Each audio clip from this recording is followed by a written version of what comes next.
একদিন বাদেই খুলছে আরেকটি স্বপ্নের দুয়ার। বৈদ্যুতিক ট্রেনের জগতে বাংলাদেশ। নিত্যদিনের যানজটের খড়গ থেকে মিলবে মুক্তি, উচ্ছ্বসিত রাজধানীবাসী। 29 তারিখে সাধারণ যাত্রী উঠবে এবং আমি সেই ট্রেনে উঠতে যাচ্ছি। মেট্রো রেল কখনো বাংলাদেশে বাস্তবায়িত হবে যে এটাও আসলে আমরা কখনো ভাবতে পারিনি আগে। যেখানে আমার 2 ঘন্টা সময় লাগতো, এখন আশা করি আমার 20 মিনিটের মধ্যে আমি অফিসে পৌঁছাতে পারবো। মেট্রো রেলে আমরা সাধারণ জনগণ যারা আছে তাদের মধ্যে তো একটা আনন্দ উদ্দীপনা কাজ করতেছে। সকলকে দাওয়াত দিচ্ছি। Metro rail Uttara 3rd page থেকে আগারগাঁও পর্যন্ত 1st পেজ ওপেনিং। এশীয় অঞ্চলের সবচেয়ে মজবুত মেট্রো রেলে ব্যবহার হয়েছে সর্বাধুনিক প্রযুক্তি। থাকবে না শব্দ, টিকিট পেতে ভোগান্তি কমানোর দিকে নজরের পরামর্শ। আমরা এখানে কিন্তু স্টেইনলেস স্টিল আমরা ব্যবহার করেছি। এই ট্র্যাকের ভিতরে কোনো ফাঁক নাই, কাজেই কোনো শব্দ এখান থেকে কোনো কিছু হবে না। দেখছিলেন প্রধান শিরোনাম। রাতের সময়ের সঙ্গে আছি আমি খান তাজনিনা হাসান। এবার অন্যান্য শীর্ষ সংবাদ। রাত পোহালেই রংপুর সিটি নির্বাচন। কেন্দ্রে কেন্দ্রে পৌঁছে গেছে ইভিএম সহ অন্যান্য সরঞ্জাম, নিরাপত্তা জোরদার। যোগ্য প্রার্থীকেই বেছে নেবেন নগরবাসী। দেশ বিদেশে নানা বাধা উপেক্ষা করে কার্যকর করা হয় যুদ্ধাপরাধীদের রায়, বললেন প্রধানমন্ত্রী। মানুষের জীবন মান উন্নয়নে কাজ করছে বর্তমান সরকার। কোনো বাধাই 10 দফা দাবিতে যুগপৎ আন্দোলন থামাতে পারবে না, হুঁশিয়ারি বিএনপির। যে কোনো ধ্বংসাত্মক কর্মকাণ্ড রুখে দেওয়ার পাল্টা ঘোষণা আওয়ামী লীগের। দেশের অভ্যন্তরীণ বিষয়ে কারো নাক গলানো কাম্য নয়, বললেন পররাষ্ট্রমন্ত্রী। বাংলাদেশের গণতন্ত্র মানবাধিকার নিয়ে প্রশ্নকারীদের নিজ চেহারা আয়নায় দেখার পরামর্শ। এবং ভোলার মেঘনায় 900 টন জ্বালানি তেল সহ ডুবে যাওয়া জাহাজ তোলায় অনিশ্চয়তা। উদ্ধারকারী নৌযানের ধারণ ক্ষমতা কম, ভাসমান তেলে পরিবেশ দূষণের শঙ্কা।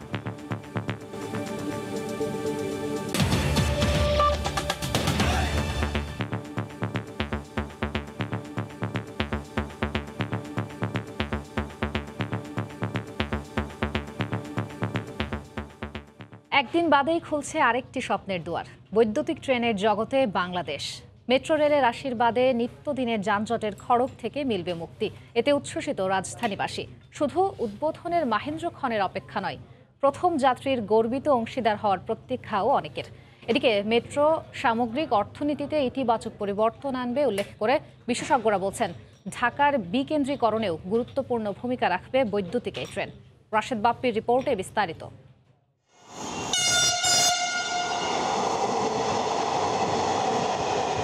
গত কয়েক মাস ধরেই এমন হুইসেলের সঙ্গে অভ্যস্ত রাজধানীবাসী। তবে মেট্রো রেলের সাম্প্রতিক হুইসেল বার্তা দিচ্ছে নতুন এক দিগন্ত উন্মোচনের। প্রতীক্ষার পালা একদমই শেষের দিকে। হাতে গুনে আর মাত্র কয়েক ঘন্টার অপেক্ষা। এরপরই বৈদ্যুতিক ট্রেনের যুগে আনুষ্ঠানিক যাত্রা বাঙালির বাংলাদেশের। আর তাই মাহেন্দ্রক্ষণ এগিয়ে আসার সঙ্গে সঙ্গে বাড়ছে তুমুল উচ্ছ্বাস, বাড়ছে আনন্দ।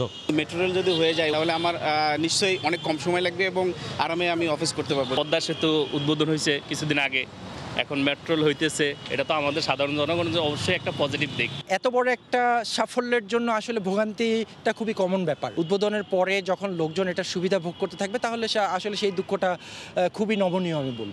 আগামী 28 ডিসেম্বর প্রধানমন্ত্রীর উদ্বোধনের পর 29 ডিসেম্বর সাধারণ মানুষের সুযোগ মিলবে মেট্রো যাত্রার। প্রথম যাত্রার গর্বিত অংশীদার হওয়ার অপেক্ষাও অনেকের। অবশ্যই চেষ্টা করব ফার্স্টের দিন ফার্স্ট ট্রিপটাতেই প্যাসেঞ্জার হওয়ার জন্য। 29 তারিখে সাধারণ যাত্রী উঠবে এবং আমি সেই ট্রেনে উঠতে যাচ্ছি। স্বপ্নের মেট্রো রেল 120 মিনিট অর্থাৎ 2 ঘন্টার যাত্রাপথ 20 মিনিটে নামিয়ে আনবে, যা মানুষের গতিশীলতা বাড়ানোর পাশাপাশি সংশ্লিষ্টদের অর্থনৈতিক কর্মকাণ্ডে ইতিবাচক পরিবর্তন আনবে উল্লেখ করে বিশেষজ্ঞরা বলছেন, রাজধানী ঢাকার বিকেন্দ্রীকরণেও সুফল দেবে মেট্রো। মেট্রোতে যদি আমরা দ্রুতগতিতে যদি আমরা কর্মস্থলে যেতে পারি এবং বিভিন্ন প্রয়োজন ইকোনমিক অ্যাক্টিভিটিগুলো যদি আমরা সম্পাদন করতে পারি, তাহলে সারা নগর এলাকাতেই কিন্তু এক ধরনের ইকোনমিক ভাইব্রেন্সি তৈরি হওয়ার সম্ভাবনা আছে। সেক্ষেত্রে মেট্রো রেল পরিবর্তিত এক নগর জীবনের পথ দেখাচ্ছে বলে মনে করেন নগর কর্তৃপক্ষ। যেই শহরে যত বেশি যাতায়াতের ব্যবস্থা তত বেশি সময় কিন্তু সেভ হচ্ছে, আমূল পরিবর্তন হয়ে যাবে। কিন্তু সর্বনিম্ন 20 টাকা ভাড়ায় আগামী 29 ডিসেম্বর থেকে রাজধানীর উত্তরা থেকে আগারগাঁও পর্যন্ত যাতায়াত করতে পারবেন নগরবাসী। মেট্রো রেলের মাধ্যমে শুধুমাত্র বৈদ্যুতিক ট্রেনের যুগে প্রবেশ করছে না বাংলাদেশ, বরং দূষণমুক্ত, পরিবেশ বান্ধব এবং স্বাস্থ্যকর যোগাযোগ ব্যবস্থার হাতছানি দিচ্ছে এই স্বপ্ন ট্রেন। তবে মেট্রো রেলের পরিপূর্ণ সুফল পেতে বহু মাধ্যম ভিত্তিক সমন্বিত যোগাযোগ ব্যবস্থা প্রবর্তনের পরামর্শ বিশেষজ্ঞদের। রাশেদ বাপ্পি, সময় সংবাদ, ঢাকা।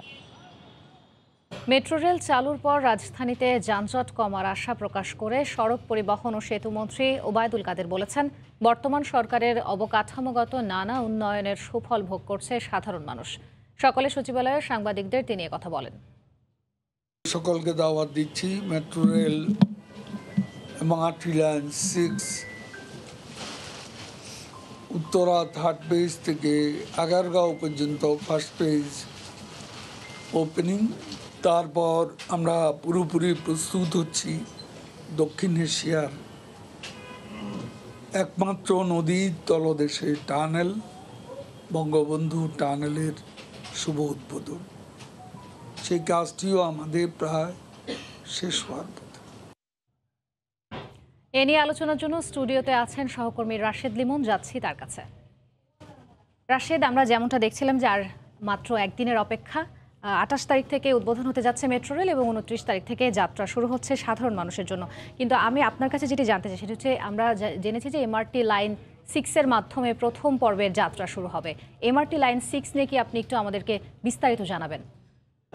অবশ্যই তাদের আরেকটি বিষয় যেটি বলছিলেন যে যাত্রা শুরু, আসলে এই নিয়েই কিন্তু আমরা দেখলাম বাপ্পির রিপোর্টটাতে যেমন দেখলাম যে মানুষের কিন্তু আগ্রহের কোনো কমতি নাই, এবং বিশেষ করে মিরপুরের যারা বাসিন্দা তারা কিন্তু আসলে এই মেট্রো যাত্রার জন্য কিন্তু অনেক দুর্ভোগ সয়েছে, কিন্তু সেগুলো কিন্তু তারা সব ভুলে গিয়ে এখন অপেক্ষা করেছেন 29 তারিখের জন্য। এবং 29 তারিখ এমআরটি 6-এর মাধ্যমেই কিন্তু বৈদ্যুতিক ট্রেনের যুগে পা রাখতে যাচ্ছে বাংলাদেশ। আমি একটু এমআরটি 6-এর কথা যদি বলি, এমআরটি 6 প্রথম পর্ব, অর্থাৎ যার মাধ্যমে আমাদের যাত্রা শুরু হচ্ছে, সেটি কিন্তু উত্তরা থেকে আগারগাঁও পর্যন্ত।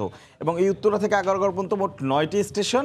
উত্তরা উত্তর, উত্তরা সেন্টার যেটি আইকনিক স্টেশন, আমি আইকনিকের একটু ব্যাখ্যা দিয়ে দিই। যেটি আসলে আইকনিক স্টেশনের সঙ্গে কিন্তু স্টেশনের পারিপার্শ্বিক যে বিষয়গুলো রয়েছে সেন্টার করা হয়েছে, ওখানে একটা হাব হবে যাতে আসলে ওখান থেকে নেমে মানুষজন সহজেই বাড়ি ফিরতে পারে, তেমন একটি হাব তৈরি হবে। এবং এর সঙ্গে যে ভবিষ্যতে দিয়াবাড়িতে যে বাস, ঢাকার বাইরের যে অন্তর্জেলা বাস স্টেশন হবে, তারও একটা সংযোগ থাকবে। সেই কারণেই আসলে এইটি মোটামুটি আইকনিক স্টেশন ধরা হয়েছে। এরপরে উত্তরা দক্ষিণ, এরপরে যদি আমরা আসি মিরপুর 12, পল্লবী, মিরপুর 10, কাজীপাড়া, শেওড়াপাড়া এবং তারপরে আগারগাঁও। এই পর্ব দিয়ে আমরা শুরু করতে যাচ্ছি। এমআরটি 6-এর পরবর্তী পর্ব যদি আমরা ধরি, সেটি কিন্তু এর পরের স্টেশনটাই বিজয় সরণি, তারপর ফার্মগেট, এরপরে কারওয়ান বাজার থেকে শাহবাগ, এরপরে কিন্তু আমরা জানি যে ঢাকা বিশ্ববিদ্যালয়ের মধ্যে দিয়ে সেটি যাবে টিএসসির একদম কোল ঘেঁষে, এবং সেখানে একটি স্টেশন রয়েছে। এরপরে সচিবালয়, এবং সচিবালয় বলতে সচিবালয়ের পেছন সাইডে অর্থাৎ প্রেস ক্লাবের একটু সামনে একটি স্টেশন, এবং সবশেষ মতিঝিল। এরপরে কিন্তু তৃতীয় পর্ব রয়েছে। তৃতীয় পর্বটি যদি বলি, সেটি কিন্তু আসলে প্রধানমন্ত্রীর নির্দেশনায় কিন্তু এই মতিঝিল থেকে সেটি কমলাপুর পর্যন্ত বর্ধিত করা হয়েছে। এবং কমলাপুর পর্যন্ত বর্ধিত শুধু করাই না, সেটি আসলে কমলাপুর রেলওয়ে স্টেশনের সঙ্গে যে একটা ইন্টারচেঞ্জ সেটি যেন থাকে, সেই অনুযায়ী কিন্তু সেই স্টেশনটা হচ্ছে। যেহেতু একটু পরে নেওয়া হচ্ছে প্রকল্পটা, সেজন্য আসলে এটির কেবল নকশা থেকে শুরু করে জমি অধিগ্রহণের কাজ শেষ হয়ে পরবর্তী পর্যায়ে যে টেন্ডারিংয়ের কাজ সেটি এই মুহূর্তে চলমান রয়েছে। তবে এটিও আসলে 2025 সালের মধ্যে কমলাপুর পর্যন্ত চলে যাবে। আমাকে একটু আরেকটু যদি বিস্তারিত বলতেন, যে আমরা জানতে পেরেছি যে শুরু থেকে আমরা প্রতিবেদনও দেখেছি যে এই যাত্রায় শুরু হচ্ছে সেটি সীমিত পরিসরের যাত্রা।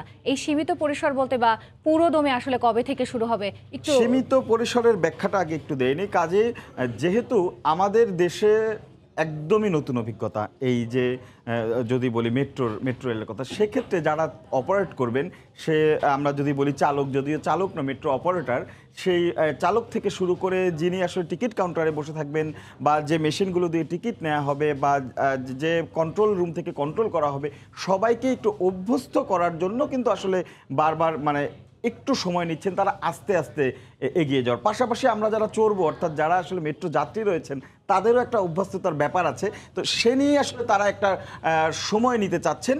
তো প্রথমে সীমিত পরিসরের যাত্রা আসলে প্রতিদিন 4 ঘন্টা করে সকাল 8টা থেকে দুপুর 12টা পর্যন্ত চালাবেন এবং সপ্তাহে একদিন বন্ধ থাকবে, অর্থাৎ 6 দিন চলাচল করবে। সম্ভবত মঙ্গলবারে তারা একটা সিদ্ধান্ত নিয়েছেন বন্ধ থাকবে, বাকি 6 দিন কিন্তু চলবে এবং সরাসরি চলবে উত্তরা থেকে আগারগাঁও পর্যন্ত। অর্থাৎ প্রথম স্টেজে যে তারা যেটি চালাবে সেটি আসলে একদম উত্তরা থেকে, অর্থাৎ উত্তরা উত্তর থেকে দিয়াবাড়ি থেকে সরাসরি আগারগাঁও। মাঝখানে স্টেশনগুলোতে আসলে থামার আপাতত কোনো পরিকল্পনা নেই। এরপর যদি বলি যে আরও কিছু তাদের পরিকল্পনা রয়েছে, যেমন তারা প্রতি কোচে সর্বোচ্চ চেষ্টা করবেন 200 জন যাত্রী, যেটি আসলে নির্ভর করবে যাত্রী চাপ কেমন বা যাত্রী আসছে কেমন। তাদের যে পরিকল্পনা সেটি আসলে 200 জন এবং প্রথম দিন থেকে অর্থাৎ 29 তারিখ থেকেই কিন্তু আমরা জানি, অর্থাৎ উদ্বোধনের পর দিন থেকেই যে এমআরটি পাস বলি বা টিকিট যেটা বলি সেটি কিন্তু পাওয়া যাবে। এবং তাদের এই যে সিদ্ধান্ত, এই সিদ্ধান্ততে তারা বলছেন যে 1 সপ্তাহ বা 10 দিন 12 দিন পর পর তারা সিদ্ধান্তটি চেঞ্জ করবেন। অর্থাৎ সেখানে অথবা হতে পারে যে পরের সপ্তাহে মাঝখানে একটা স্টেশনে ছাড়লো, পরের সপ্তাহে হয়তো 4 ঘন্টার জায়গায় 6 ঘন্টা হলো, এই ধরনের করে 26শে মার্চ তাদের লক্ষ্যমাত্রা। 26শে মার্চ সেদিন একটি বিশেষ দিন আমাদের জন্য, সেই দিনটাকেই তারা রেখে দিয়েছেন যে সেদিনকে হয়তো পূর্ণাঙ্গ যাত্রা। রাশেদ, আপনাকে আমি একটা সীমিত পরিসরের প্রশ্ন করি। যেহেতু কথা হচ্ছিল আপনি শুরু থেকেই এই বিষয়টির সঙ্গে, মেট্রো রেলের বিভিন্ন প্রতিবেদনের সঙ্গে জড়িত ছিলেন, আমি একটু স্বয়ংক্রিয় বিষয়গুলো নিয়ে আপনার কাছে জানতে চাই। বলা হচ্ছে শব্দবিহীন বা টিকিট পাওয়ার জটিলতা কমে আসবে, এ বিষয়ে কি একটু ছোট্ট করে বলবেন? শব্দবিহীন বলতে আমরা কিন্তু দেখছি কিন্তু প্যারাপেট ওয়ালগুলো যেটি বসানো রয়েছে সেগুলো কিন্তু একটা বিশেষ কায়দায় করা, যেটি আসলে এই যে রেলের যে শব্দটা সেটিকে অনেকটা কমিয়ে আনবে। অর্থাৎ আশপাশে যারা নিচে তো এমনি কমিয়ে আনবে, তাছাড়া আশপাশের ভবনগুলোতে যারা থাকবে তাদের কাছে ওই শব্দটা পৌঁছাবে না।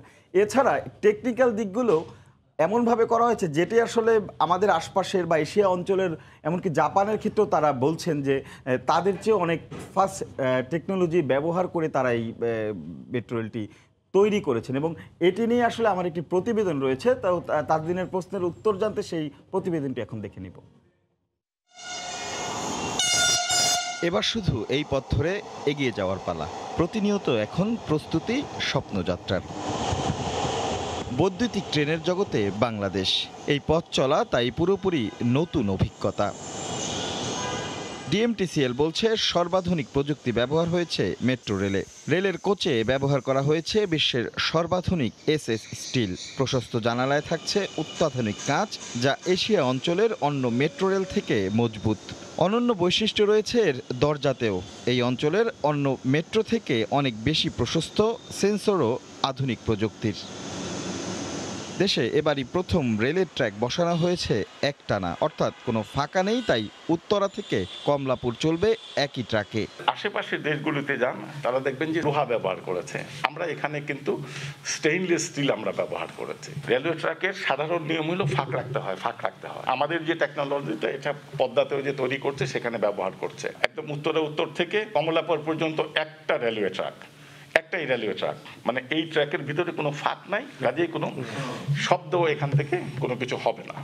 রেলের শব্দ নিয়ন্ত্রণে কাজ করবে এর প্যারাপেট ওয়াল। বাইরের তাপমাত্রা বুঝে নিয়ন্ত্রণ হবে ভেতরের তাপমাত্রা। এখানে যে এয়ার কন্ডিশন সিস্টেম যেটা করা আছে, আমাদের দেশের সর্বোচ্চ যে তাপমাত্রা সেই তাপমাত্রার সাথে মিলিয়ে এটা করা আছে। আমরা যতগুলো উন্নত প্রযুক্তি এই সময়ে অ্যাভেলেবল আছে সেটা করেছি।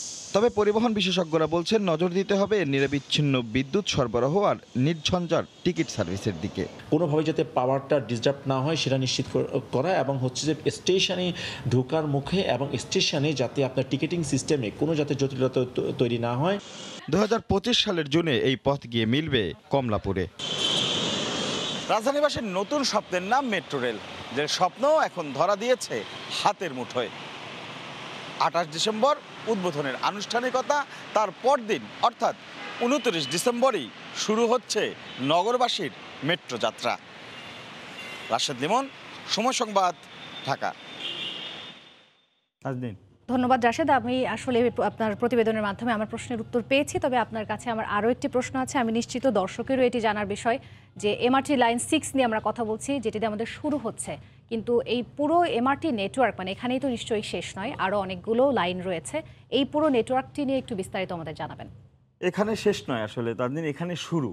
আমাদের এই মেট্রো যাত্রা যে আমরা বলছি সেটি জাস্ট আমাদের শুরু। এরপরে কিন্তু আসলে পুরো রাজধানী ঢাকাকে কিন্তু একটি মেট্রো নেটওয়ার্কে আনার যে পরিকল্পনা, সেই পরিকল্পনা রয়েছে। এবং সেই পরিকল্পনা যদি আমি একটু ব্যাখ্যা করি, সেটি হচ্ছে আমাদের শুরু হচ্ছে কিন্তু সবার শেষ থেকে, অর্থাৎ এমআরটি লাইন 6 অর্থাৎ 6 নম্বর থেকে। এবং এটি কিন্তু আসলে উত্তরা থেকে মতিঝিল ছিল, সেটি কমলাপুরে নেওয়া হয়েছে এবং এটি পুরোপুরি উড়াল, অর্থাৎ আমরা দেখলাম ভায়াডাক্টের উপর দিয়ে যাবে।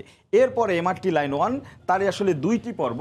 একটি পর্ব হচ্ছে বিমানবন্দর থেকে কমলাপুর উড়াল পাতাল মিলিয়ে, এবং দ্বিতীয়টি হচ্ছে নতুন বাজার থেকে পূর্বাচলের একদম শেষ মাথা পর্যন্ত, পূর্বাচল স্টেশন পর্যন্ত। এটি উড়াল হবে, কিন্তু শুরুটা পাতালে হবে। তো সব কিছু মিলিয়ে এমআরটি 1 লাইনের 1, যেটির কাজের জন্য যে ঠিকাদার প্রতিষ্ঠান এরই মধ্যে নিয়োগ করা হয়ে গেছে, এবং সেটি শুরু হলে কিন্তু প্রথমবারের মতো বাংলাদেশ কিন্তু, আমরা যদি বলি মাটির নিচ থেকে যে ট্রেন পাতাল রেল, সেই পাতাল রেলের জগতে পা দিবে বাংলাদেশ এই এমআরটি লাইন 1-এর মাধ্যমে। এবং এর পরপরই কিন্তু এমআরটি লাইন 5-এর নর্দার্ন রুট, সেটিরও কিন্তু কাজ আমরা জানি সয়েল টেস্ট অর্থাৎ মাটি পরীক্ষার কাজ কিন্তু চলছে, কোথাও শেষ হয়ে গেছে। সেটি কিন্তু হেমাদপুর থেকে ভাটারা, এটিও কিন্তু উড়াল পাতাল। এবং এখানে একটি বড় বিষয় আছে, এখানে কিন্তু একটি আমরা জানি গাবতলী থেকে যে নদী পার দিবে তখন কিন্তু আসলে মাটির নিচ দিয়ে যাবে। সেক্ষেত্রে বলা যায় এখানেও কিন্তু একটি বড় মাইল ফলক আছে, যে মাটির নিচ থেকে প্রথমবারের মতো রেল লাইন বাংলাদেশ, এটি কিন্তু এমআরটি লাইন 5-এর হাত ধরে হতে যাচ্ছে। এরপরে 5-এর আরও একটি পর্ব আছে, যেটি আসলে সাউদার্ন রুট, সেটি আসলে গাবতলী থেকে একদম দাসের কান্দি যাবে। এটিও কিন্তু পাতাল, এবং শেষ অংশে গিয়ে কিছুটা উড়াল রয়েছে। এমআরটি লাইন 2 এরপরে যেটি রয়েছে সেটি হচ্ছে গাবতলী থেকে একদম চট্টগ্রাম রোডে গিয়ে আসলে চট্টগ্রামের সঙ্গে ওই যে মহাসড়কটি রয়েছে, অর্থাৎ চট্টগ্রাম রোডে গিয়ে এটি থামবে। এটি উড়াল পাতাল মিলে। এবং এমআরটি লাইন 4 কমলাপুর থেকে নারায়ণগঞ্জ, এটি আবার এমআরটি লাইন 6-এর মতোই, অর্থাৎ উড়াল পুরোটা একদম উড়াল হবে কমলাপুর থেকে নারায়ণগঞ্জে। এবং সব কিছু মিলে এর মধ্যে ডেডলাইন রয়েছে, যেমন একটা 26-এ শেষ হওয়ার কথা, 5-এর অর্ধেক মানে একটি পর্ব শেষ হওয়ার কথা 26-এ, আরেকটি 28-এ, এবং বাকি যেগুলো বলি 2030 সালের মধ্যে সম্পন্ন। এবং মেট্রো রেল কর্তৃপক্ষ যেহেতু তারা এই 6 করে তাদের একটি বড় ধরনের অভিজ্ঞতা হয়েছে, সেই অভিজ্ঞতাগুলো কাজে লেগে তারা কিন্তু খুব বলা যায় আত্মবিশ্বাসের সঙ্গেই বলছেন যে 2030 সালে তাদের যে নির্ধারিত সময়, সেই সময়ের মধ্যেই এই পুরো মেট্রো রেল যে নেটওয়ার্ক, সেই নেটওয়ার্ক রাজধানী জুড়ে তারা তৈরি করতে সক্ষম হবে। আপনাকে অনেক ধন্যবাদ রাশেদ। আমরা আশা করছি এশিয়া অঞ্চলের এই সবচেয়ে মজবুত মেট্রো রেল দিয়ে রাজধানীবাসীর ভোগান্তি তো কমবেই, সে তার পাশাপাশি পুরো বাংলাদেশের যোগাযোগ ব্যবস্থায় একটা আমূল পরিবর্তন আসবে। ধন্যবাদ। মেট্রো যাত্রা নিয়ে বিস্তারিত আলোচনা করতে স্টুডিওতে যুক্ত হয়েছিলেন সহকর্মী রাশেদ দেবন। অন্য প্রসঙ্গ, প্রধানমন্ত্রী শেখ হাসিনা বলেছেন, দেশ বিদেশে নানা বাধা উপেক্ষা করে কার্যকর করা হয় যুদ্ধাপরাধীদের রায়। দেশে এখন ন্যায় বিচার প্রতিষ্ঠা হয়েছে জানিয়ে দ্রুত মামলার নিষ্পত্তি করতে বিচারকদের প্রতি আহ্বান জানিয়েছেন সরকার প্রধান। তিনি আরও বলেন, দেশের প্রতিটি মানুষের জীবনমান উন্নয়নের লক্ষ্যে কাজ করছে বর্তমান সরকার। সকালে বঙ্গবন্ধু আন্তর্জাতিক সম্মেলন কেন্দ্রে বাংলাদেশ জুডিশিয়াল সার্ভিস অ্যাসোসিয়েশনের 59তম বার্ষিক সম্মেলনে অংশ নিয়ে একথা বলেন প্রধানমন্ত্রী। অনিয়ম কিংবা অন্যায়ের সমাধান পেতে মানুষ দ্বারস্থ হন বিচারালয়ের, যেখানে আইনসিদ্ধ প্রক্রিয়ায় বিজ্ঞ বিচারকগণ নিষ্পত্তি করেন বাদী বিবাদীর দাবি দাওয়া। দেশের বিচারকদের সবচেয়ে বড় ও ঐতিহ্যবাহী পেশাগত সংগঠন বাংলাদেশ জুডিশিয়াল সার্ভিস অ্যাসোসিয়েশন, এক যুগ পর যার বার্ষিক সম্মেলনের আয়োজন। সোমবার সকালে জুডিশিয়াল সার্ভিস অ্যাসোসিয়েশনের 59তম বার্ষিক সম্মেলন উপলক্ষে রাজধানীর বঙ্গবন্ধু আন্তর্জাতিক সম্মেলন কেন্দ্রে আসেন প্রধানমন্ত্রী শেখ হাসিনা। তাকে শুভেচ্ছা স্মারক তুলে দেন অ্যাসোসিয়েশনের নেতারা। 15 আগস্টের বিচার পেতে 3 যুগ অপেক্ষা করতে হয়েছে জানিয়ে প্রধানমন্ত্রী বলেন, এখন আর দেশে বিচারের বাণী নিভৃতে কাঁদে না। তাগিদ দেন সব ক্ষেত্রে দ্রুত ন্যায় বিচার নিশ্চিত করার। আমার নিজের বাবা মায়ের হত্যার বিচার পেতে 35 বছর অপেক্ষা করতে হয়েছে আমাদেরকে। আমি চাই যে সব মানুষের জন্য ন্যায় বিচারটা পায় এবং দ্রুত মামলাগুলি যেন নিষ্পত্তি হয়। বিচার বিভাগের আধুনিকায়নে সরকারের সব উদ্যোগ অব্যাহত থাকবে বলেও নিশ্চয়তা দেন সরকার প্রধান। বলেন, বিদেশি মোড়লদের বাধা সত্ত্বেও কার্যকর হয়েছে যুদ্ধাপরাধীদের বিচার। যুদ্ধাপরাধীদের বিচার, এটা নিয়ে অনেক বাধা বিঘ্ন অনেক কিছু হয়, এমনকি শুধু দেশে না, আমাদের অনেক বড় বড় দেশের সরকার বা রাষ্ট্রপ্রধানরাও এই বিচারে অনেক বাধা দেওয়ার চেষ্টা করে। বিচার সংশ্লিষ্ট কর্মকর্তাদের আবাসন থেকে শুরু করে সব ধরনের সুবিধার কথা উল্লেখ করে প্রধানমন্ত্রী আশ্বস্ত করেন গাড়ির জন্য ঋণ নগদায়ন হবে। বিচারকদের সার্বক্ষণিক গাড়ি সুবিধা নিশ্চিত করার জন্য ঋণ নগদায়ন এ ব্যাপারেও আমরা পদক্ষেপ গ্রহণ করব। প্রযুক্তির প্রভাবে অপরাধ, সন্ত্রাস, জঙ্গিবাদের ধরন বদলেছে, তাই বিচারকদেরও আরও বিচক্ষণ ভূমিকা প্রত্যাশা করেন শেখ হাসিনা। জঙ্গিবাদ বা সন্ত্রাসের কার্যক্রম এটারও কিন্তু ধরন পাল্টে যাচ্ছে। দেবাশিস রায়, সময় সংবাদ, ঢাকা। রংপুর সিটি কর্পোরেশন নির্বাচনের ভোট কাল। এরই মধ্যে কেন্দ্রে কেন্দ্রে পৌঁছে গেছে নির্বাচনী সরঞ্জাম। 229 কেন্দ্রের সবগুলোতে ইভিএমে ভোট গ্রহণের জন্য প্রস্তুত ইসি। নগর জুড়ে জোরদার করা হয়েছে নিরাপত্তা। এদিকে জনবান্ধব ও যোগ্য প্রার্থীকে নির্বাচিত করতে চান ভোটাররা। রেদওয়ান হিমেলকে সঙ্গে নিয়ে বিস্তারিত জানাচ্ছেন রাব্বি হাসান সবুজ। রাত পোহালেই ভোট উৎসবে মেতে উঠবেন রংপুর সিটি কর্পোরেশনবাসী। 229টি কেন্দ্রের 1349টি কক্ষে মঙ্গলবার সকাল 8:30 থেকে বিকেল 4:30 পর্যন্ত বিরতিহীনভাবে ইভিএমে নেওয়া হবে ভোট। নির্বাচন কার্যক্রম সিসিটিভি ক্যামেরায় পর্যবেক্ষণ করবে নির্বাচন কমিশন। কেন্দ্রগুলোতে ইতোমধ্যে পৌঁছে দেওয়া হয়েছে ইভিএম সহ অন্যান্য সরঞ্জাম। আমরা সকলের সাথে সমন্বয় করছি, আইনশৃঙ্খলা বাহিনী আমাদের কথা সার্বিক সহযোগিতা করছে এবং প্রশাসন আমাদের সহযোগিতা করছে। পুলিশ কমিশনার বলছেন, যে কোনো অপ্রীতিকর ঘটনা ঠেকাতে ভোট কেন্দ্র এবং কেন্দ্রের বাইরে আইন শৃঙ্খলা রক্ষাকারী বাহিনীর সদস্যরা সতর্ক অবস্থানে থাকবেন। আমাদের পুলিশ ফোর্স নিয়ে মোবাইল ডিউটি করবে। এর বাইরে 11টি আপনার বিজিবির টিম নির্বাহী ম্যাজিস্ট্রেটের সাথে তারা ডিউটি করবে। শান্তিপূর্ণভাবে ভোটাধিকার প্রয়োগের প্রত্যাশার কথা জানিয়ে নগরবাসী বলছেন, দক্ষ ও যোগ্য প্রার্থীকে মেয়র হিসেবে ভোট দিতে চান তারা। আমরা চাচ্ছি যে সুন্দর সুষ্ঠুভাবে ভোটটা সম্পন্ন হোক, শান্তিপূর্ণ ভোটই হবে, ভালো লোককেই ভোট দেব। রংপুর সিটি কর্পোরেশন নির্বাচনে এবার ভোটার সংখ্যা 4,26,470 জন। মেয়র পদে 9 জন, সংরক্ষিত 11টি ওয়ার্ডে 68 এবং 33টি সাধারণ ওয়ার্ডে 183 জন কাউন্সিলর সহ 260 জন প্রার্থী নির্বাচনে অংশ নিচ্ছেন। রাব্বি হাসান সবুজ, সময় সংবাদ, রংপুর। নির্বাচন সামনে রেখে নেতা কর্মীদের নিয়ে বিরোধী দলের আন্দোলন মোকাবেলার ঘোষণা দিয়েছেন আওয়ামী লীগ নেতারা। তারা বলেন, কোনো ধ্বংসাত্মক কর্মকাণ্ড মেনে নেওয়া হবে না। শনিবার সোহরাওয়ার্দী উদ্যানে অনুষ্ঠিত হয় আওয়ামী লীগের 22তম জাতীয় সম্মেলন। এতে টানা তৃতীয়বারের মতো দলের সাধারণ সম্পাদক হন ওবায়দুল কাদের। দলের এই গুরুদায়িত্ব পাওয়ার পর সোমবার প্রথম সচিবালয়ে নিজ দপ্তরে আসেন ওবায়দুল কাদের। এ সময় মন্ত্রী, সচিব সহ বিভিন্ন দপ্তর ও সংস্থার কর্মকর্তারা তাকে ফুল দিয়ে শুভেচ্ছা জানান। শুভেচ্ছা বিনিময় শেষে দেশের রাজনৈতিক পরিস্থিতি ও কূটনৈতিক বিষয়ে গণমাধ্যম কর্মীদের সঙ্গে কথা বলেন ওবায়দুল কাদের। শান্তিপূর্ণ যে কোনো আন্দোলন রাজনৈতিকভাবে মোকাবিলার সামর্থ্য আওয়ামী লীগের আছে উল্লেখ করে স্বাধীনতা বিরোধীদের সব ষড়যন্ত্র মোকাবিলার কথা জানান তিনি। মুক্তিযুদ্ধের চেতনা, স্বাধীনতার আদর্শ বিরোধী প্রতিপক্ষ, সাম্প্রদায়িক শক্তি যাদের দোসর, তারাও ষড়যন্ত্রমূলক অপতৎপরতা চালিয়ে যাচ্ছে। এই ষড়যন্ত্র আমাদের মোকাবিলা করতে হবে। একই দিন সচিবালয়ে সাংবাদিকদের সঙ্গে মত বিনিময়কালে তথ্য ও সম্প্রচার মন্ত্রী বলেন, আন্দোলনের নামে বিএনপির ধ্বংসাত্মক কর্মকাণ্ড কোনোভাবেই মেনে নেওয়া হবে না। গণতান্ত্রিক নিয়মতান্ত্রিক আন্দোলনে কখনোই বাধা নেই, সেটি রাজনীতিরই অংশ। কিন্তু তারা তো নিয়মতান্ত্রিক আন্দোলনের মধ্যে থাকে না। তারা আসলে আন্দোলনের নামে দেশে একটি বিশৃঙ্খলা তৈরি করতে চায়। সেই বিশৃঙ্খলা আমরা তৈরি করতে দেই নাই এবং জনগণ তাদেরকে সেই বিশৃঙ্খলা তৈরি করতে দিবে না। বিএনপির অপতৎপরতা রুখে দেয়া সহ সব চ্যালেঞ্জ মোকাবিলা করেই আওয়ামী লীগ আগামী নির্বাচনে বিজয়ী হবে বলেও আশা প্রকাশ করেন মন্ত্রী। মোকাবেলা করেই আমরা এগিয়ে গেছি অতীতে, ভবিষ্যতেও এগিয়ে যাব। প্রসূন আশিস, সময় সংবাদ, ঢাকা। বাধা দিয়ে আন্দোলন দমানো যাবে না উল্লেখ করে বিএনপি নেতারা হুঁশিয়ার করে বলেন, রাজপথে আন্দোলনে গণঅভ্যুত্থানের মাধ্যমে ক্ষমতাসীনদের পতন ঘটানো হবে। দেশের জনগণের শুধু নয়, আন্তর্জাতিক মহলে এখন আর দলীয় সরকারের অধীনে নির্বাচন দেখতে চায় না বলেও দাবি তাদের। 10 ডিসেম্বর ঢাকা বিভাগীয় গণসমাবেশ ঘিরে বিএনপির আন্দোলনের সময় গ্রেফতারকৃত দলীয় মহাসচিব ও সিনিয়র নেতৃবৃন্দের মুক্তির দাবিতে জাতীয় প্রেস ক্লাবের সামনে মানববন্ধন করে ডক্টরস অ্যাসোসিয়েশন অব বাংলাদেশ ড্যাব।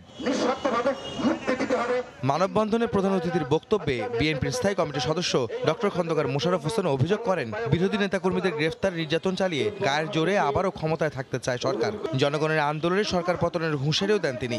যত নির্যাতন করুক না কেন, আমাদের যে 10 দফার আন্দোলন শুরু হয়েছে 24 তারিখে, তাকেও কিন্তু তারা খর্ব করতে পারে নাই, বাধা দিতে পারে নাই। এদের জনগণ এই দেশে একটি গণ অভ্যুত্থান সৃষ্টি করে এই সরকারের হাত থেকে দেশকে রক্ষা করবে। সোমবার সকালে ঢাকা রিপোর্টার্স ইউনিটি মিলনায়তনে এক আলোচনা সভায় বিএনপির স্থায়ী কমিটির আরেক সদস্য ডক্টর মঈন খান দাবি করেন, নির্দলীয় নিরপেক্ষ সরকার ছাড়া বাংলাদেশের সুষ্ঠু নির্বাচন সম্ভব নয়। তা শুধু দেশের মানুষই নয়, আন্তর্জাতিক মহলও বিশ্বাস করে। একজন বোকাও তো বুঝতে পারবে 300 সিটের মধ্যে 293টি সিট যদি একটি দলের সমর্থকদের কাছে চলে যায়, সেটা কি কোনো নির্বাচন হয়েছে? দেশে এবং বিদেশের মানুষ এটা আজকে উপলব্ধি করেছে। শুধু দেশের মানুষ নয়, সারা বিশ্বে যারা গণতন্ত্র নিয়ে চিন্তা করে তারা উপলব্ধি করেছিলেন যে বর্তমান বাংলাদেশের পরিস্থিতিতে এই সরকারের অধীনে কোন সুষ্ঠু নির্বাচন হতে পারে। দলীয় নেতাদের মুক্তি ও সুষ্ঠু নির্বাচনের দাবি আদায়ে রাজপথের আন্দোলনের বিকল্প নেই বলেও মন্তব্য করেন বিএনপি নেতারা। বাংলাদেশে আহমেদ সালেহীন, সময় সংবাদ, ঢাকা। প্লট জালিয়াতি ও নকশা বহির্ভূতভাবে হোটেল সারিনা নির্মাণের অভিযোগে বিএনপির স্থায়ী কমিটির সদস্য আমির খসরু মাহমুদ চৌধুরীর বিরুদ্ধে মামলা করেছে দুর্নীতি দমন কমিশন। দুদক সচিব গণমাধ্যম কর্মীদের এ তথ্য জানান। মামলায় তার স্ত্রী শ্যালিকা, ভাইরা ও রাজুকের এক কর্মকর্তারও নাম রয়েছে। রাজধানীতে যে কটি তারকামানের হোটেল আছে এর মধ্যে অন্যতম সারিনা। বনানীর 17 নম্বর সড়কের এই হোটেলের মালিক বিএনপি নেতা আমির খসরু মাহমুদ চৌধুরী। তিনি ছাড়াও মালিকানা রয়েছেন তার স্ত্রী শ্যালিকা ও ভাইরা ভাই। দুদক বলছে সেই তথ্য শুরুতে গোপন করেন আমির খসরু। অনুসন্ধানের পর সেটি জানাজানি হলে বলা চলে কেঁচো খুঁড়তে গিয়ে বেরিয়ে আসে সাপ। সোমবার সংস্থাটির সচিব জানিয়েছেন, আমির খসরু চট্টগ্রাম স্টক এক্সচেঞ্জে সভাপতি থাকার সময় ঢাকায় সিইসি ভবন তৈরির উদ্যোগ নেন। পরে বনানীর বাণিজ্যিক এলাকার 17 নম্বর রোডের 27 নম্বর প্লটটি কেনেন, যদিও পরবর্তীতে সেখানে তৈরি হয় হোটেল সারিনা। আমির খসরু মাহমুদ যখন ওইখানে সভাপতি ছিলেন চট্টগ্রাম স্টক এক্সচেঞ্জের, তখন অবৈধভাবে চট্টগ্রাম স্টক এক্সচেঞ্জ কমিশন না করে, ভবন না করে হোটেল করেছেন এবং এটির মাধ্যমে তারা হোটেল সারিনা করেছেন। এটির মাধ্যমে তারা বিভিন্ন প্রকারে অনিয়ম করেছেন, যার কারণে এজাহারটি দায়ের করা হয়েছে। এই অভিযোগে আমির খসরু ছাড়াও তার স্ত্রী শ্যালিকা ভাইরার নামে মামলা করেছে দুদক। মামলায় পঞ্চম ব্যক্তি হিসেবে নাম আছে রাজুকের এক কর্মকর্তারও, কারণ সে সময় সেই কর্মকর্তাই অনুমোদনহীন ভবন তৈরিতে সহায়তা করেন। বোর্ড মিটিংয়ের সিদ্ধান্তের বাইরে যে অনিয়ম করে এইখানে নকশা বহির্ভূত এই হোটেলটি বানিয়েছে। অনুসন্ধানের পরে প্রাথমিক সত্যতা পাওয়ার পরে আজকে এজাহার দায়ের করা হলো। বাদবাকি তথ্যপত্র তদন্তকালীন বের হয়ে আসবে। বনানীর ওই এলাকায় 15 তলার বেশি উচ্চতার ভবন তৈরির অনুমোদন নেই। হাতিকুর রহমান তামাল, সময় সংবাদ, ঢাকা। জাতীয় দলের হেড কোচ ইস্যুতে রাজধানীর ধানমন্ডিতে গণমাধ্যমের সঙ্গে কথা বলছেন বিসিবির সভাপতি নাজমুল হাসান পাপন। সরাসরি যাচ্ছি সেখানে। যেহেতু আবার জানুয়ারির থেকে আমি আবার ইনভলভ হচ্ছি for a short period of time, সেজন্য আমি একটা জিনিস একটা প্ল্যান করে ওটাকে ইমপ্লিমেন্ট করে দিয়ে তারপর আবার হয়তো ওদেরকে ছেড়ে দিব। কিন্তু একটা প্ল্যান নিয়ে আমরা করেছি, ওই প্ল্যানটা ইমপ্লিমেন্টেশনে যাবো আমরা জানুয়ারিতে। আমাদের এটাই ইচ্ছা। এখন জানুয়ারিতে বলছি, এটা হয়তো ফেব্রুয়ারি হয়ে যেতে পারে, বাট আমার মনে হয় জানুয়ারির মধ্যেই হয়ে যাবে। হ্যাঁ বলেন। কেমন লাগবে? সবাই যেমন কষ্ট পেয়েছে আমিও পেয়েছি, কারণ আসলে এখানটা হয় কি সত্যি কথা যেটা মানে মানুষ পছন্দ করে না, আসলে টেস্ট খেলার মেন্টালিটিটা আমাদের এখনো হয়নি। আমরা এখন সবাইকে বলতে পারে মমিনুলের ওই ক্যাচের জন্য আমরা হেরে গেছি। টেস্ট 5 দিনের খেলা, 15টা সেশন, প্রত্যেকটা সেশন ইজ ইম্পর্টেন্ট। ফার্স্ট ইনিংসে আমাদের যেই সুযোগ ছিল, মিনিমাম 350 রান না হলেও 300 রান তো করা উচিত ছিল। এটা না হওয়ার কোনোই কারণ নেই। ধরেন সাকিব লাঞ্চে পরে ফার্স্ট শটটা যেটা খেললো, এটাও একটা কারণ হতে পারে হারার। লিটন দাস যেইভাবে আউট হলো, সেটাও একটা কারণ হতে পারে হারার। সোহান যে স্টাম্পিংটা মিস করলো, এটাও একটা কারণ হতে পারে হারার। মানে আমি বলছি, একটাকে ধরে লাভ নাই। টেস্ট কিন্তু একটা T20 সাথে মিলালে হবে না, এটা 5 দিনের খেলা। সো প্রতিটা সেশনে ভালো খেলতে হয়। ওই প্রতিটা সেশনে ভালো খেলার মেন্টালিটিটাই এখনো আমাদের আসে না। এটা হলো ফার্স্ট, বাট আসবে যে এই জিনিসটা ছিল আসলে হয় কি টেস্ট খেলায় আমাকে যদি জিজ্ঞেস করেন টেস্ট মানে হেরে যাব, এটা আমাদের কোনো ইন্টারেস্ট নাই, প্লেয়ারদের মধ্যে ইন্টারেস্ট নাই। টি-20ও তাই হচ্ছিল, টু বি ভেরি ফ্র্যাঙ্ক, টি-20 তো তা ছিল। বিশেষ করে এই ওয়ার্ল্ড কাপের আগের টি-20 ওয়ার্ল্ড কাপ এবং এশিয়া কাপের পারফরমেন্সের পরে প্লেয়ারদের মধ্যে একটা হতাশা।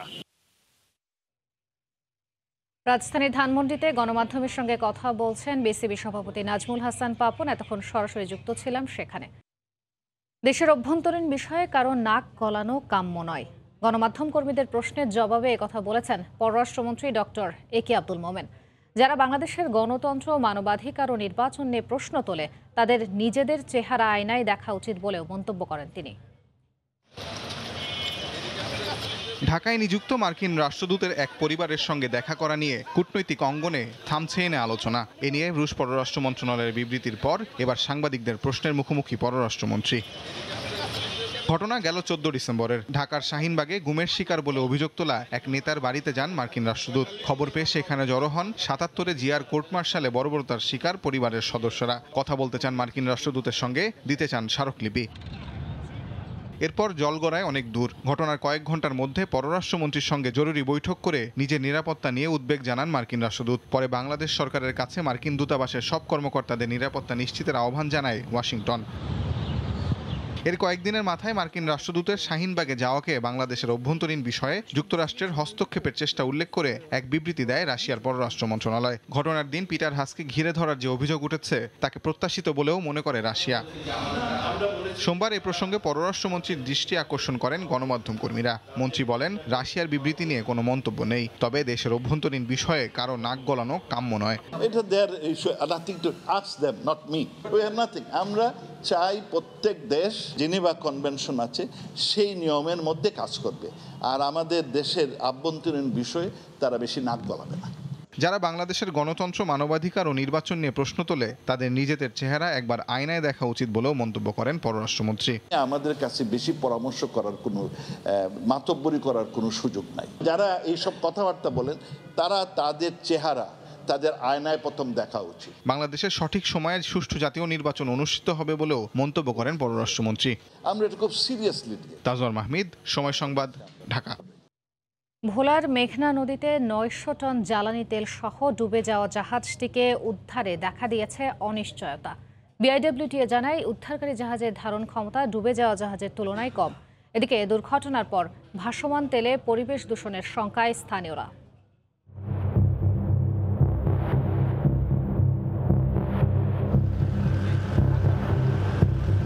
দ্বিতীয় দিনের মতো মেঘনায় চলছে ল্যামোরা সংযোজিত বোটের মাধ্যমে পানিতে মিশ্রিত তেল আলাদা করার কাজ। রোববার ভোলার মেঘনায় ডুবে যাওয়া তেলবাহী লাইটার জাহাজ সাগর নন্দিনী 2 উদ্ধারে কাজ শুরু করে বিআইডব্লিউটি এর উদ্ধারকারী জাহাজ। তবে জাহাজটির খালি অবস্থায় ওজন 330 মেট্রিক টন, কিন্তু ডুবে যাওয়ার পর তেলের সঙ্গে পানি ঢুকে এর ওজন আরও বেড়ে গেছে। অপরদিকে উদ্ধারকারী জাহাজ নির্ভীক 250 মেট্রিক টন ওজন তুলতে সক্ষম। এতে ডুবে যাওয়া জাহাজটি উদ্ধারে দেখা দিয়েছে অনিশ্চয়তা। উদ্ধারকারী জাহাজ আছে, তার ধারণ ক্ষমতা সর্বোচ্চ 250 টন, যার দরুন আমাদের জাহাজ দ্বারা এই জাহাজ উদ্ধার করা সম্ভব না। এটা উদ্ধার করতে পারলে ওই তেলটা হয়তো রক্ষা করা যাবে, আর নয়তো দেরি করলে ওই তেলটা হয়তো ভাসিয়ে যেতে পারে। এদিকে পানিতে ভাসমান তেল সরাতে না পারলে নদীর ইকোসিস্টেম নষ্ট হওয়ার আশঙ্কা পরিবেশ অধিদপ্তর ও মৎস্য বিভাগের। প্রভাব ফেলবে পরিবেশের উপর, ইকোসিস্টেমের উপরে, পরিবেশের ব্যালেন্স ক্ষতিগ্রস্ত হবে। যদি অতি দ্রুতই এটি অপসারণ করা সম্ভব না হয় তাহলে আমাদের এই মেঘনা নদীর মাছের যে নার্সিং এবং ব্রিডিং গ্রাউন্ড ধ্বংস হবে এবং মাছের স্বল্পতা দেখা দিবে। রোববার ভোর রাতে মেঘনার তুলাতুলি এলাকায় অপর একটি জাহাজের ধাক্কায় 900 টন জ্বালানি তেল সহ সাগর নন্দিনী 2 নামের লাইটার জাহাজ ডুবে যায়। জাহাজটি চট্টগ্রাম থেকে চাঁদপুর যাচ্ছিল। সময় সংবাদ, ভোলা। দেশের বাইরের খবর। নজিরবিহীন তুষারঝড়ে বিপর্যস্ত যুক্তরাষ্ট্র এবং কানাডা। দেশ দুটিতে দুর্যোগপূর্ণ আবহাওয়ার কবলে 25 কোটির বেশি মানুষ। যুক্তরাষ্ট্রে তুষারঝড়ে মৃতের সংখ্যা বেড়ে 38 জনে দাঁড়িয়েছে। বিদ্যুৎ বিচ্ছিন্ন কয়েক লাখ বাসিন্দা। গত কয়েক দশকের মধ্যে সবচেয়ে ভয়াবহ তুষারঝড় দেখছে যুক্তরাষ্ট্রের নিউ ইয়র্কের বাফেলো এলাকা। দুর্যোগপূর্ণ আবহাওয়ার কারণে মলিন বড়দিনের উৎসব। পরিস্থিতি এতটাই খারাপ যে হাতের নাগালের জিনিস পর্যন্ত দেখা যাচ্ছে না। বৈরী আবহাওয়ায় যুক্তরাষ্ট্রের বিভিন্ন জায়গায় প্রাণ হারিয়েছেন অনেকে। এর মধ্যে বাফেলো শহরেই ঠান্ডায় জমাট বেঁধে মারা গেছেন অন্তত 7 জন। দেশটির বিভিন্ন সংবাদ মাধ্যমের তথ্য বলছে, দুর্যোগপূর্ণ আবহাওয়ার কারণে বিদ্যুৎ বিচ্ছিন্ন কয়েক লাখ ঘরবাড়ি। পরিস্থিতি স্বাভাবিক করতে চেষ্টা চালিয়ে যাচ্ছে কর্তৃপক্ষ। বরফের চাদরে ঢাকা যুক্তরাষ্ট্রে ভেঙে পড়েছে যোগাযোগ ব্যবস্থা। তুষারে ঢাকা রাস্তায় গাড়ি রেখেই চলে আসতে হচ্ছে। এর মধ্যেই ঘটছে দুর্ঘটনা। গেল 3 দিনে বাতিল করা হয়েছে কয়েক হাজার ফ্লাইট। বৈরী আবহাওয়ার কবলে প্রতিবেশী দেশ কানাডাও। অন্টারিও ও কুইবেক রাজ্যে সবচেয়ে ক্ষতিগ্রস্ত। সেখানে জারি রয়েছে সতর্কতা।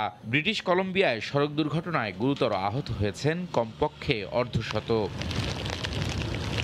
এদিকে তীব্র তুষারঝড়ে বিপর্যস্ত জাপান। দেশটির উত্তর ও পশ্চিমাঞ্চলে 20 সেন্টিমিটার পর্যন্ত তুষারপাত রেকর্ড করা হয়েছে। গত 17 ডিসেম্বর থেকে রোববার পর্যন্ত প্রাণ হারিয়েছেন অন্তত 14 জন, আহত হয়েছেন প্রায় 90 জন। ইউরোপের দেশ অস্ট্রিয়ায় তুষার ধসে মারা গেছেন 10 জন। রবিউল ইসলাম আওলাদ, সময় সংবাদ। বঙ্গবন্ধু এশিয়ান সেন্ট্রাল অনূর্ধ্ব 23 ভলিবল টুর্নামেন্টের খবর। কিরগিজস্তানকে হারিয়ে অপরাজিত চ্যাম্পিয়ন হলো বাংলাদেশ। ফাইনালে কিরগিজস্তানকে 3-2 সেটে হারিয়েছে লাল সবুজের প্রতিনিধিরা। প্রথম সেট দাপট নিয়ে 25-18 পয়েন্টে জিতে নেয় স্বাগতিকরা। এর পরের 2 সেট অবশ্য বাজেভাবে হেরে যায় বাংলাদেশ। তবে চতুর্থ সেটে ঘুরে দাঁড়ায় তানভীরের দল। চতুর্থ সেটে 25-19 পয়েন্টে জয়ের পর পঞ্চম সেট 18-16 পয়েন্টে জিতে চ্যাম্পিয়ন হয় বাংলাদেশ। ফাইনাল শেষে প্রধান অতিথি হিসেবে উপস্থিত থেকে পুরস্কার বিতরণ করেন বাংলাদেশ সেনাবাহিনী প্রধান জেনারেল SM শফিউদ্দিন আহমেদ।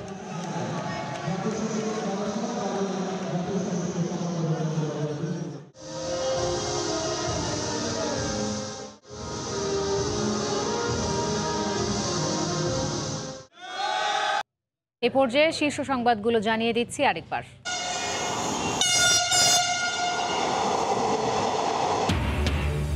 একদিন বাদেই খুলছে আরেকটি স্বপ্নের দুয়ার। বৈদ্যুতিক ট্রেনের জগতে বাংলাদেশ। নিত্যদিনের যানজটের খড়গ থেকে মিলবে মুক্তি, উচ্ছ্বসিত রাজধানীবাসী। রাত পোহালেই রংপুর সিটি নির্বাচন। কেন্দ্রে কেন্দ্রে পৌঁছে গেছে EVM সহ অন্যান্য সরঞ্জাম। নিরাপত্তা জোরদার। যোগ্য প্রার্থীকেই বেছে নেবেন নগরবাসী। এবং দেশের মানুষের ভাগ্য নিয়ে আর কাউকে ছিনিমিনি খেলতে দেয়া হবে না। আওয়ামী লীগ আমাদের সবচেয়ে বড় শক্তি। নতুন সভাপতি মণ্ডলের বৈঠকে প্রধানমন্ত্রী। এই ছিল রাতের সময়। সঙ্গে থাকুন সময়।